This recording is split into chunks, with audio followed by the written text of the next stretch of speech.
fait, nous sommes dans un pays où le bon discours est devenu tellement naturel. On a des intelligences, on a des savoir-faire. Le bon discours est devenu naturel. Le bon discours est devenu naturel. On parle très bien au Cameroun. Allez à tous les séminaires, à tous les colloques, à toutes les rencontres, et mieux encore, le discours présidentiel qui est quand même le conglomérat des intelligences à la présidence pour pouvoir livrer. En fait, on a l'impression que tous les efforts sont faits pour le discours. Mais une fois qu'on a fini de faire le discours, c'est comme si on a grimpé une colline, mais on a grimpé le mont Cameroun et on est fatigué. Ce qui fait que quand on a fait un discours, on est heureux. Enfin, ils sont satisfaits d'avoir bien parlé. Mais je suis... Faut dire quoi? Le reste ne suit pas. Donc, je suis très embêté parce que je vois quand même mon frère Amé pour essayer d'expliquer ce qui est difficile à expliquer. C'est-à-dire qu'on sort d'une élection de Camerounais, on dit on n'a pas d'eau, on a besoin d'eau. On n'a pas d'électricité, on a besoin. Les Camerounais ont posé des problèmes simples sur la table.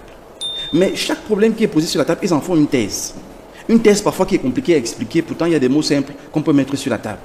Comment vous m'expliquez que dans une nation, on pose des problèmes d'économie, vous nous sortez un gars de l'ENAM, vous venez résoudre les problèmes. Peut-être Somba est là qui peut nous résoudre le problème avec des expressions simples. Pourquoi voulez-vous qu'on pense de vision, qui est en fait la position d'une nation dans 10 ans, dans 20 ans, dans 30 ans? On laisse les philosophes pour aller prendre les militaires. Voilà le Cameroun. On refuse d'adresser les vrais problèmes avec les vrais acteurs. Et quand donc on a pris des acteurs qui ne sont pas fondamentalement informés des problèmes des populations, ils viennent avec des grands discours. Quand nous on dit qu'on n'a pas d'eau, ils ont des forages.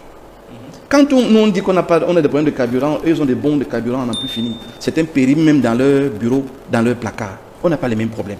Donc aujourd'hui, vraiment de manière très simple, le président a bien parlé comme il sait bien parler à son habitude. Et je dis qu'au niveau de la forme du discours, il n'y a rien à redire. Tout se tient. Il a dit le 6 novembre, je vous ai entendu. J'ai entendu vos frustrations. Il a dit lui-même. Mais un peuple qui est frustré, vous ne le calmez pas, vous ne le consolez pas. Vous venez lui dire après que j'ai entendu vos frustrations, vos pleurs, vos larmes et tout, et je vais prendre des mesures pour que ça change. On part du 6 novembre au 31 décembre. Et le 31 décembre, personne ne lui a rien demandé. Il a annoncé le gouvernement lui seul. Personne ne lui a demandé ça. Il n'avait même pas à parler de ça. Qu'on ne serait pas en train de spéculer là-dessus. C'est un faux débat. Donc, il est lui-même venu créer une attente qu'il ne devait pas créer. Mais, vous voyez, le fait de jouer au jeu de la communication, là, c'est le stratège en communication qui parle. Le fait de jouer à un jeu de communication rattrape le RDPC aujourd'hui.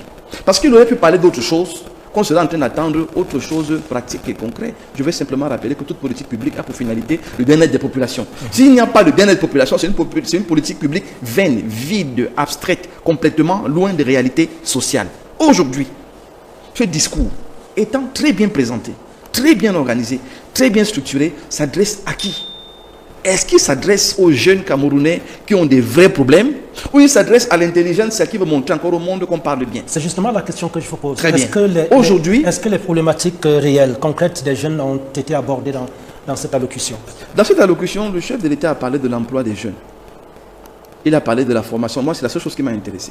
Parce qu'une chose qui est décriée, le FNE, le GCAM et tous les opérateurs économiques rappellent que le problème de l'emploi, un des problèmes de l'emploi des jeunes, c'est l'inadéquation avec la formation actuelle. Il faut donc revoir la formation actuelle, donc les réformes que nous appelons de tous nos voeux, dans tous les différents secteurs. Il a parlé des réformes, c'est la seule chose que je retiens. Le reste, en termes de 50 milliards, par exemple, qu'on vous annonce, on les prendra où? Une fois qu'on les a pris, est-ce qu'on va retomber dans le même piège des 102 milliards qui ont été dispatchés dans plusieurs ministères et qui ont été complètement inefficaces? Ou alors, est-ce qu'on va créer un guichet qui va s'occuper uniquement de recevoir les projets, de les financer, de les accompagner et de se rassurer que les objectifs soient atteints? Donc il y a autant de questions qu'il faut se poser. Mais je dis, Boni, aujourd'hui, et je veux m'adresser au chef de l'État, en tenant compte de ce que moi je l'appelle professeur Nké vient de dire. Il a clairement dit, le mépris est un problème. Les collaborateurs ne peuvent pas mépriser les gens qui sont censés servir. Je veux rappeler à ceux qui nous gouvernent, ils ne sont pas nos patrons, ils sont nos serviteurs. Les ministres sont nos serviteurs. C'est au Cameroun qu'on les a déifiés. On leur a donné le maire est mon serviteur, le député est mon serviteur, le ministre est mon serviteur. J'ai élu le chef de l'État pour qu'il me nomme des gens qui vont me servir.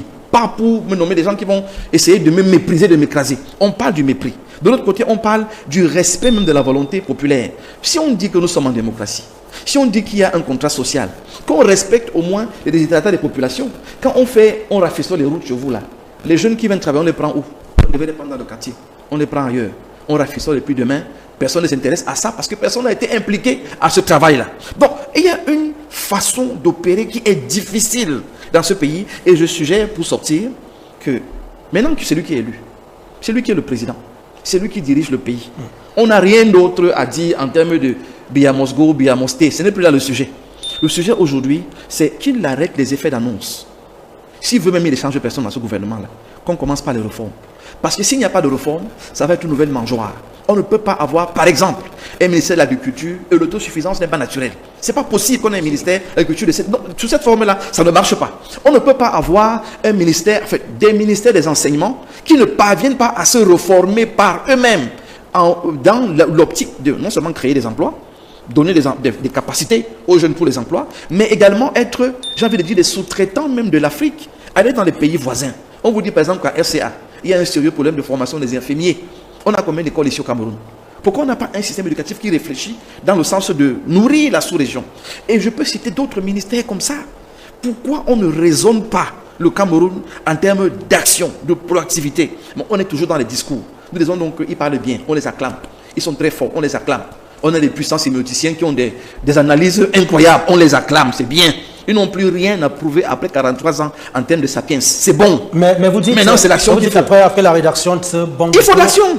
Les gens sont essoufflés. Mais complètement essoufflés. Ils n'arrivent plus à rien faire. La preuve, c'est que depuis que le chef a parlé, il a fini d'annoncer. On voit ce qu'on voit au port. Non? Les gens sont essoufflés et se perdent dans ce qu'ils doivent faire. Est-ce que vous croyez vraiment que pour un pays, des ministres qui respectent le chef de l'État, ils peuvent se comporter comme ça?